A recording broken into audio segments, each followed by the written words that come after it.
Let's talk about TFC. They made some news today with some guys they've held on to and some guys they've let go. You've called games. You've seen this team throughout the season, their highs, their lows. You've seen some of the players shine and some of the players not have good seasons. Are you surprised, as I am, that Dwayne De Rosario was not picked up on his option on his contract?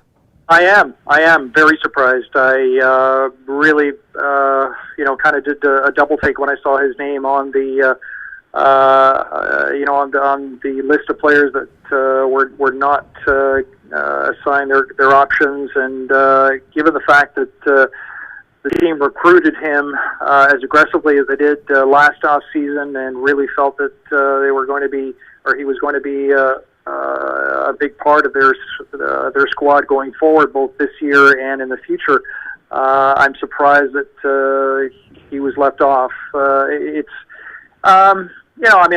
think Dwayne obviously wasn't used nearly enough by Ryan Nelson. He did get in some more minutes under Greg Vanney, but he still wasn't a major part of the squad going forward, and I think that he just wasn't utilized in the best ways possible. And I really feel for Dwayne. I think he really wanted it to make it work on his return to Toronto. I mean, there's still a possibility that they can reach a deal at probably a lower figure, but I wonder whether Dwayne is willing to reduce his asking price, and that also depends if he is selected at some point in one of the upcoming drafts, whether it be the expansion draft or waiver draft. He may surface with another team, but I have the sensation that Dwayne really wanted this to work. He really wanted to come home and complete.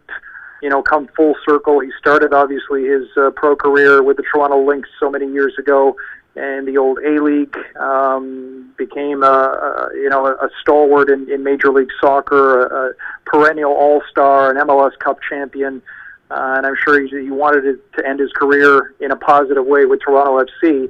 So at least for the time being, that doesn't appear to be the case. But I really feel for Dwayne. I know him very well, and I really wanted him to succeed. He's been a terrific representative for this country as well in the Canadian national team, and it appears that that affiliation might be on the way out as well. So, and I echo your sentiments 100% out. But I'm a little bit surprised, not completely shocked, but I'm surprised because I thought he was going to finish off his career here. He set up a wonderful academy, helping out youngsters now to develop their game, and I thought he was going to finish up here. But now I would not be one bit surprised, Al, that if New York City FC picks him up and says, hey, we still believe you have something left in the tank, which I believe and I think you believe as well, and he finishes up his career there.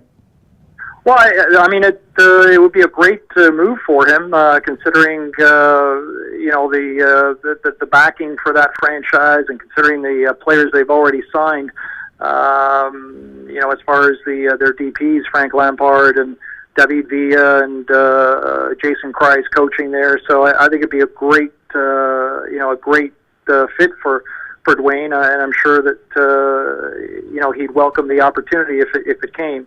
I guess some form of decision on his part will be made over the course of the next few weeks, but it would be great to see him back on an MLS preseason training pitch come January, February of next year.